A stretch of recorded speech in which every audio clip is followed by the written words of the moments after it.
Hello friends, स्वागत है आपका मेरे यूट्यूब चैनल में। आज हम लोग पढ़ने वाले हैं कक्षा 10वीं, विषय हिंदी से पाठ एक था पेड़ और एक था ठूंठ। इसके लेखक हैं कन्हैयालाल मिश्र प्रभाकर जी। तो चलिए पढ़ना शुरू करते हैं, वीडियो शुरू करते हैं। चैनल को सब्सक्राइब कीजिएगा, अपने दोस्तों के साथ जरूर इसको शेयर कीजिएगा। बहुत ही आसान सरल भाषा में पूरा पाठ समझने वाले हैं। वीडियो में आपको अंत तक बने रहना है ताकि सारी चीज़ें अच्छे से क्लियर हो सके। सबसे पहले जीवन परिचय दिया गया है मिश्र जी का।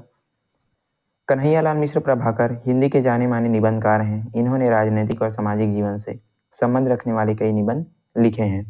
ये जो है राजनीतिक और साथ ही साथ सामाजिक जीवन से संबंध रखने वाले निबंध की रचनाएं किया करते हैं। इन्होंने भारत के स्वाधीनता आंदोलन में बढ़ चढ़ करके हिस्सा लिया, जिनके कारण कई बार इनको जो है जेल भी जाना पड़ा। वस्तुतः साहित्य के माध्यम से प्रभाकर जी गुणों की खेती करना चाहते थे। ये जो है लोगों में अच्छे गुणों का विकास करना चाहते थे अपने साहित्य के माध्यम से, और अपनी पुस्तकों को शिक्षा का खेत मानते थे जिनमें जीवन का पाठ्यक्रम था। वे अपने निबंधों को विचार यात्रा मानते थे और कहा करते थे, इनमें प्रचार की हुंकार नहीं, सच्चे मित्र की क्या है पुकार है, जो पाठक का कंधा थपथपाकर उसे चिंतन की राह पर ले जाती है। वो जो है अपने निबंधों को क्या मानते थे, एक सच्चे मित्र की पुकार मानते थे। उनका मुख्य कार्य क्षेत्र पत्रकारिता था। ये ज्ञानोदय के संपादक भी रहे। प्रमुख रचनाएं यदि हम देखें तो इनकी प्रमुख रचनाएं जिंदगी मुस्काई, माटी हो गई सोना और दीप जले शंख बजे आदि इनकी जो है प्रमुख रचनाएं रही है। चलिए दोस्तों, अब पाठ की तरफ आगे बढ़ते हैं, समझते हैं पाठ। जिस मकान में मैं ठहरा उसकी खिड़की के सामने ही खड़ा था एक पूरा पनपा बांझ का पहाड़ी पेड़। पलंग पर लेटे लेटे वह यूं देखता कि जैसे कुशल समाचार पूछने को आया कोई मेरा ही मित्र हो।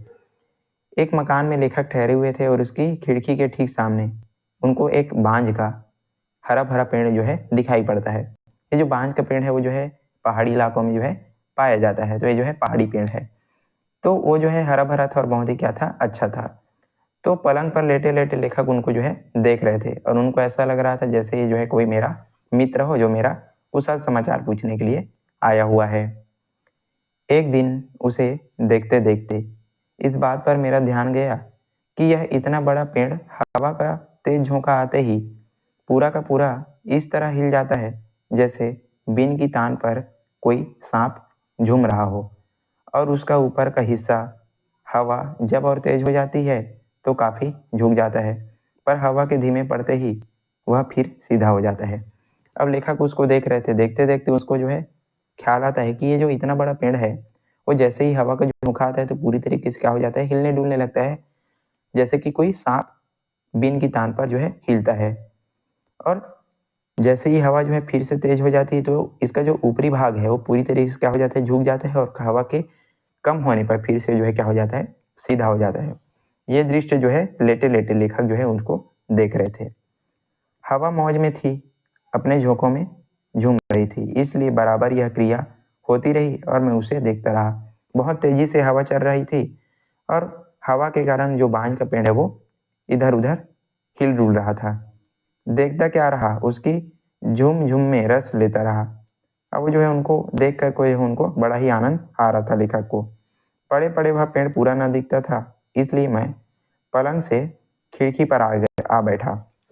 अभी जो है लेटे लेटे उस पेड़ को देख रहे थे तो उनको पूरा पेड़ जो है दिखाई नहीं दे रहा था। तो लेखक क्या करते हैं, पलंग से उठ करके जो है खिड़की के पास आकर के बैठ जाते हैं। अब मुझे वह पेड़ जड़ से फुलंग तक दिखाई देने लगा और मेरा ध्यान इस बात की ओर था कि हवा कितनी भी तेज हो, पेड़ की जड़ स्थिर रहती है, हिलती नहीं है। अभी जो है उठ करके खिड़की के पास आ जाते हैं। अब जैसे ही खिड़की के पास आते हैं पूरा पेड़ उनको जो है दिखाई पड़ता है, नीचे से लेकर के ऊपर तक। अब इनको ये जो है बोलते हैं कि हवा कितनी भी तेज चले, पेड़ का जो जड़ है वो क्या ऐसा रहता है, स्थिर ही रहता है, ऐसा करके ये जो है सोचने लगते हैं। यही बैठे मेरा ध्यान एक दूसरे पेड़ पर गया जो इस पेड़ के काफी नीचाई में था। अब उनका ध्यान जो है एक दूसरे पेड़ पर जाता है जो कि थोड़ा सा नीचे वाले भाग में था। पेड़ का ठूंठ सूखा वृक्ष, और सूखा वृक्ष माने निर्जीव मुर्दा वृक्ष। एक जो पेड़ था कैसा था, हरा भरा था, और एक जो दूसरा पेड़ था वहीं पास वो कैसा था, पूरी तरीके से सूख गया था। तो उसको जो है लेखक देखते हैं। सोचा यह वृक्ष का कंकाल है, जैसा एक दिन सभी को होना है। लेखक सोचते हैं कि ये जो है सूखा जो वृक्ष है वो वृक्ष का क्या है, कंकाल है, और जैसा कि सभी को एक दिन होना है, मतलब सभी को एक दिन क्या हो जाना है, चले जाना है, तो उसी को यहाँ पर बता रहे हैं। अब मैं भी कभी इस हरे भरे पेड़ की ओर देखता, कभी उस ठुंड की तरफ देखता, यूं ही देखते भालते मेरा ध्यान इस बात की ओर गया कि वह धीमे चले या वेग से यह ठुंड न हिलता है न झुकता है। लेखक एक बार उस हरे भरे पेड़ को देखते थे और फिर एक बार इस सूखे हुए पेड़ को देखते थे। अब जैसे ही लेखक सूखे पेड़ को देखते थे तो सोचते थे कि कितना भी हवा चले, ये जो ठुंड है, ये जो सूखा जो ठुंड है वो ना ही हिलेगा और ना ही झूमेगा। ऐसा करके न हिलना न झुकना, मन में ये दो शब्द आए और मैंने आप ही आप इन्हें अपने में दोहराया, न हिलना न झुकना। इनके मन में दो शब्द आते हैं, न हिलना न झुकना, और इस शब्द को जो है अपने मन में जो है दोहराने लगते हैं लोग, लेखक कन्हैयालाल मिश्र प्रभाकर जी। न हिलना न झुकना, न हिलना न झुकना। तो इस प्रकार ये जो है बार बार इन शब्दों को अपने मन में दोहरा रहे थे। दूर अंतर में कुछ स्पर्श हुआ, पर वह स्पर्श सूक्ष्म था, यूं ही संकेत था। अब इनके मन में कुछ चीजें जो है सामने आती है। शब्द चक्कर काटते रहे, न हिलना न झुकना, और तब आया वह वाक्य, न हिलना न झुकना जीवन की स्थिरता का, दृढ़ता का चिन्ह है, और वह वीर पुरुष है जो न हिलता है न ही झुकता है। अब ये जो है शब्दों को दोहरा रहे थे, न हिलना न झुकना, तो इनके मन में एक वाक्य, इनके मन में एक जो कौद है वो सामने आता है कि जो व्यक्ति न ही जीवन में हिलता है न ही झुकता है, वो जो है पूरी तरीके से क्या है, दृढ़ है, और ये जो है जीवन की स्थिति और दृढ़ता का चिन्ह है। इस प्रकार उनके मन में एक विचार आता है। तभी मैंने फिर देखा उस ठुंड की ओर। अब फिर से जो है उस ठुंड की ओर देखने लगते हैं। वह न हिल रहा था न झुक रहा था। मन में अचानक प्रश्न आया, न हिलना न झुकना जीवन की स्थिरता का चिन्ह है, पर उस ठुंड में जीवन कहाँ है? यह तो मुर्दा पेड़ है।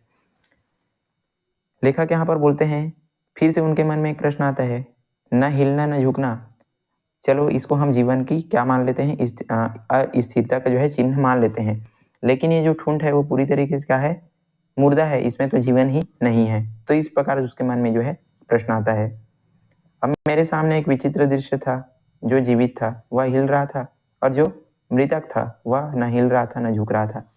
लेखक के सामने दो दृश्य थे। एक पेड़ जो है हरा भरा था, जो कि हिल रहा था, झुक भी रहा था, और दूसरा पूरी तरीके से सूख गया था, ठुंड हो गया था। वो जो है ना ही हिल रहा था और ना ही झुक रहा था।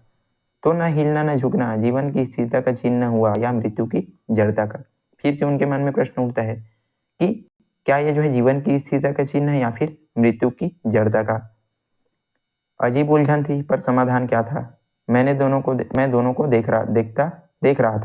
देखता रहा, और तब मेरे मन में आया कि जो परिस्थितियों के अनुसार हिलता झुकता नहीं, वह वीर नहीं जड़ है, क्योंकि हिलना और झुकना ही जीवन का चिन्ह है। अब वो जो है दोनों को देख रहे थे, तभी वो जो है बताते हैं, सोचते हैं कि जो व्यक्ति जो है परिस्थितियों के हिसाब से झुकता नहीं है, हिलता नहीं है, मतलब में यदि वो जो है दृढ़ रहता है, अपनी बातों में दृढ़ रहता है, तो वो जो है क्या है, वीर पुरुष नहीं है, वो जो है क्या है, जड़ है। क्योंकि हिलना और झुकना यानी कि सबसे जो है अच्छे से व्यवहार करना, यदि जरूरत पड़े तो झुक जाना, यही क्या है, जीवन का क्या है, चिन्ह है। हिलना और झुकना अर्थात परिस्थितियों से समझौता करना, इसी को बता रहे हैं कि परिस्थितियों से समझौता करना, यही क्या है, हिलना और झुकना है। जिस जीवन में समझौता नहीं, समन्वय नहीं, सामंजस्य नहीं, वह जीवन कहाँ, वह तो जीवन की जड़ता है, जैसे यह ठुंड और जैसे यह पहाड़ का शिखर। जो व्यक्ति सिर्फ अपने ही बातों पर अड़ा रहता है, किसी चीज की परिस्थितियों को जो है नहीं समझता, तो क्या है, पूर्ण रूप से जड़ है। जैसे कि ये जो ठुंड है और जो पर्वत का पहाड़ शिखर होता है, जो कि बिल्कुल क्या रहता है, स्थिर रहता है। तो ऐसे मनुष्यों का यहाँ पर उदाहरण लेखक दे रहे हैं। मुझे ध्यान है यहाँ कि जीते जागते जीवन में भी एक ऐसी मनोदशा आती है जब मनुष्य हिलने और झुकने से इनकार कर देता है। अतीत में रावण और हिरण्यकश्यप इस दशा के प्रतीक थे। फिर से उनके मन में विचार आता है, ध्यान आता है कि जब मनुष्य जो है हिलना झुकने से क्या कर देता है, यानी कि परिस्थितियों से समझौता करने से इनकार कर देता है, तो इनको जो है अतीत में हम रावण और हिरण्यकश्यप इनके उदाहरण से समझ सकते हैं। ये जो है सिर्फ अपनी ही बातों में अड़े रहते थे। तो इस युग की यदि हम बात करें तो हिटलर और स्टालिन जो केवल एक ही मत को सही मानते थे, और वह स्वयं उनका मत था। आज की भाषा में इसी का नाम है डिक्टेटरी अधिनायकता यानी कि तानाशाही।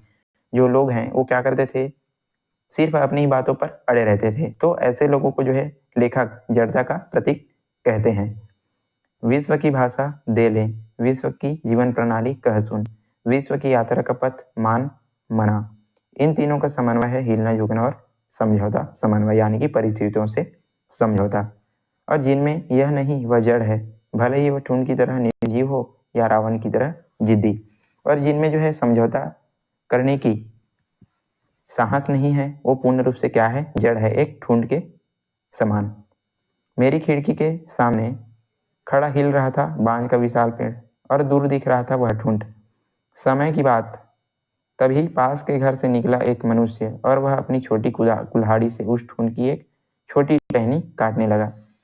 लेखक इन दोनों दृश्यों को देख रहे थे और उनके मन में जो है सवाल जवाब चल रहा था। तभी क्या होता है, एक व्यक्ति पास के घर से निकलता है और उसके हाथ में एक छोटा सा क्या था, कुल्हाड़ी था। कुल्हाड़ी को लेकर के वो जो है उस छोटी सी जो ठूंठ है उसमें से छोटी जो टहनी काटने लगता है। सामने ही दिख रही थी सड़क, जिस पर अपनी कुदाल से काम कर रहे थे कुछ मजदूर। सड़क पर जो है जो मजदूर लोग हैं वो अपने कुदाल से जो है कुछ काम कर रहे थे, उनको भी लेखक जो है देखते हैं। फिर उनके मन में विचार आता है, कुल्हाड़ी और कुदाल, कुदाल और कुल्हाड़ी। मैंने बार बार इन शब्दों को दोहराया और तब तक मेरे मन में यह वाक्य विश्व की भाषा है दे ले, विश्व की जीवन प्रणाली है कह सुन, विश्व की यात्रा का पथ है मान मना। अर्थात हिल भी और झुक भी, पर जो इन्हें भूलकर जड़ हो जाता है वह ठूंठ हो, पर्वत का शिखर हो, अहंकारी मानव हो, विश्व उससे जिस भाषा में बात करता है उसी के प्रतिनिधि हैं ये कुल्हाड़ी कुदाल। अब कुल्हाड़ी और कुदालों को देख करके फिर से उनके मन में जो है विचार आता है। फिर से वो जो है बार बार कुल्हाड़ी कुदाल इन दोनों शब्दों को जो है दोहराते हैं और फिर से वो जो है बोलते हैं कि जो व्यक्ति जो है झुकता नहीं है, सब परिस्थितियों से समझौता नहीं कर पाता, वो जो है पूर्ण रूप से क्या हो चुका है, जड़ हो चुका है, एक पर्वत के शिखर के समान और एक जो सूखा हुआ जो ठूंठ है उसके समान। वो जो है भले ही क्या हो, अहंकारी मानव हो।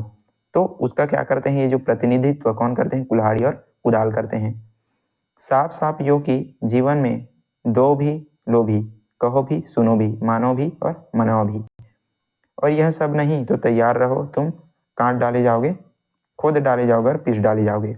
यदि आप झुकोगे नहीं, परिस्थितियों से आप समझौता नहीं करोगे, सिर्फ अपनी ही जिद में अड़े रहोगे, तो परिणाम इसका बुरा होता है। जैसे कि आप रावण और अन्य उदाहरण ले सकते हैं।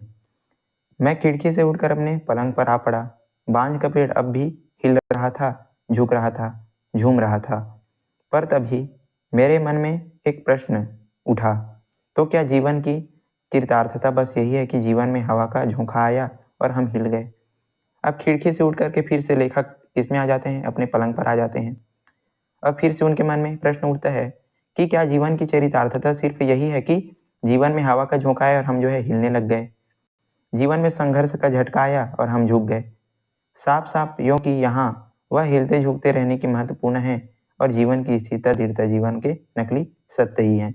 तो क्या जीवन में यदि हम कोई भी संघर्ष आए तो हमको क्या झुक जाना चाहिए, हमको हार मान लेना चाहिए? तो इस प्रकार के सवाल जो है फिर से लेखक के मन में आने लगते हैं। प्रश्न क्या है, कमबख्त बिजली की तेज साख है यह, जो यूं धधकियाया है कि एक बार तो जड़ से ऊपर, तब सब सपाया संयोजा अस्त व्यस्त हो उठे।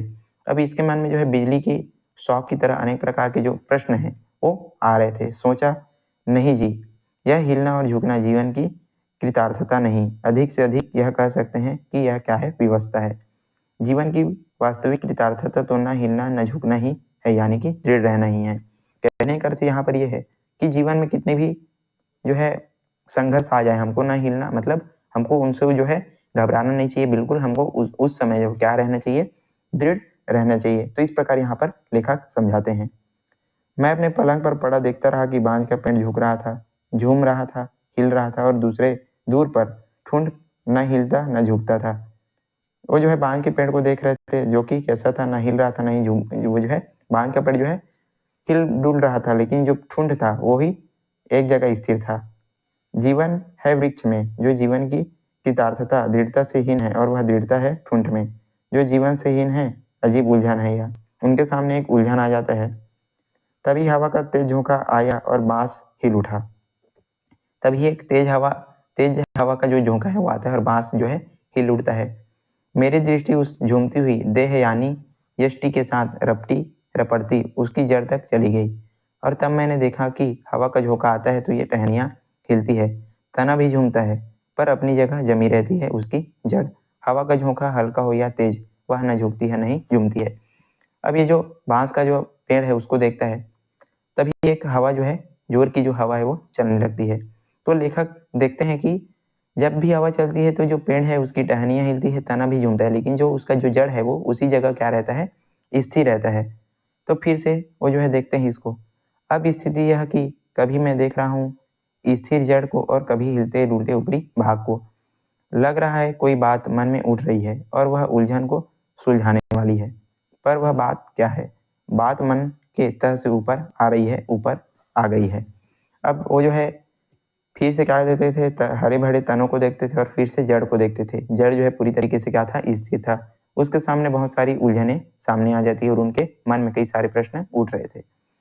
बात अपने में पूर्ण है, पर जरा स्पष्टता चाहिए, और वह स्पष्टता यह है कि हम जीवन के विस्तृत व्यवहार में हिलते झुकते रहें, समन्वयवादी रहें, पर सत्य के सिद्धांत में प्रश्न हम यदि स्थिर रहें, दृढ़ रहें और टूट भले ही जाएं, पर हिले नहीं, समझौता न करें। कहने का अर्थ यहाँ पर यह है, लेखक हमको बता रहे हैं कि यदि हमको सत्य के मार्ग पर चलना है, यदि हम कोई हमको जो है क्या कर रहा है, हमारे जो है हमारे ऊपर जो है झूठ, हमको जो है झूठ बता रहा है, और यदि हम सत्य के मार्ग पे चल रहे हैं तो हमको उस समय जो है बिल्कुल क्या रहना है, दृढ़ रहना है सत्य के मार्ग पर। और यदि कहीं पर भी हमको जो है झुकने की जरूरत है तो वहाँ पर हमको झुकना भी चाहिए। तो इस प्रकार जो है लेखक हमको बता रहे हैं। जीवन में देह है, जीवन में आत्मा है। देह है नाशशील और आत्मा है शाश्वत। जो हमारा शरीर है वो तो नाशशील है और जो आत्मा है वही क्या है, शाश्वत है। तो आत्मा को हिलना झुकना नहीं है और देह तो निरंतर हिलता झुकता ही है। नहीं तो हम हो जाएंगे रामलीला के रावण की तरह, जो बांस की कपचियों पर खड़ा रहता है, न हिलता है नहीं झुकता है। यदि हम ये जो हमारा जो शरीर है कैसा है, नाशशील है, और जो आत्मा है वही क्या है, शाश्वत है। यदि शरीर जो है जो क्या रहता है, हिलता डुलता रहता है, और यदि हम हिलना डुलना बंद कर दें, यानी कि परिस्थितियों से समझौता करना बंद कर दें, तो हमारा जो हाल है वो रावण की तरह हो जाएगा। जो जो रावण बनता है पुतला, वो क्या रहता है, बांस की कपचियों पर खड़ा रहता है, वो जो है नहीं हिलता है नहीं झुकता है। हमारे विचार लचीले हों, परिस्थितियों के साथ वे क्या हो जाते हैं, समन्वय साधते चले, पर हमारे आदर्श स्थिर रहें। हमारे विचार भले ही क्या हो, लचीले हो, लेकिन हमारे जो आदर्श हैं, हमारे जो व्यवहार हैं वो कैसे होने चाहिए, आदर्श होने चाहिए, स्थिर होने चाहिए। हमारे पैरों में जीवन के मोर्चों पर डटे रहने की भी शक्ति हो और स्वयं मुड़कर हमें उठने बैठने लेटने में मदद देने की भी। हमको जो है आगे बढ़ना ही है, साथ ही साथ हमको जो है उठने बैठने में भी इसकी क्या होनी चाहिए, मदद लेनी चाहिए। संक्षेप में जीवन की कृतार्थता यह है कि वह दृढ़ हो पर अड़ियल न हो। कहने का अर्थ है कि हमको जो है दृढ़ होना चाहिए, लेकिन अपनी बात पर अड़ियल हमको नहीं होना चाहिए। दृढ़ जो औ- औचित्य है के लिए, सत्य के लिए टूट जाता है, वह हिलता और झुकता नहीं। सत्य के लिए हमको ना ही हिलना है और ना ही झुकना है, हमको बिल्कुल सत्य के लिए क्या हो जाना है, दृढ़ हो जाना है।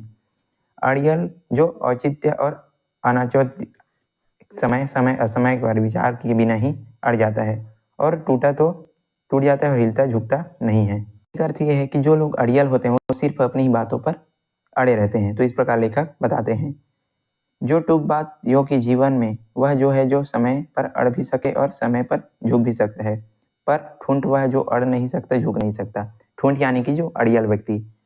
तो हमको समय पर अड़ना भी सीखना होगा और झुकना भी सीखना होगा, लेकिन ये जो है सिर्फ अड़े रहते हैं, वो सिर्फ क्या है, ठूंठ के समान है, वो कभी भी झुक नहीं सकता। एक है जीवन दृढ़ता और दूसरा निर्जीव जड़ता। हम दृढ़ हो, जड़ नहीं। हमको क्या बनना है, दृढ़ बनना है, जड़ नहीं बनना। मैंने देखा बांज का पेड़ अब भी हिल रहा था, झुक रहा था, और ठूंठ अनझुका अनहिला ज्यों का त्यों खड़ा था। तो इस प्रकार से ये था आज का हमारा पाठ, एक था पेड़ और एक था ठूंठ। आई होप आपको वीडियो जो है पसंद आया होगा। यदि वीडियो पसंद आया तो लाइक कीजिएगा, ज़्यादा से ज़्यादा शेयर करना है अपने दोस्तों के साथ, और चैनल पर नए हैं तो जरूर उसको सब्सक्राइब कर दीजिएगा। चलिए आज के लिए बस इतना ही, मिलते हैं इसी प्रकार के अन्य वीडियो के साथ, तब तक के लिए पढ़ते रहिएगा। धन्यवाद।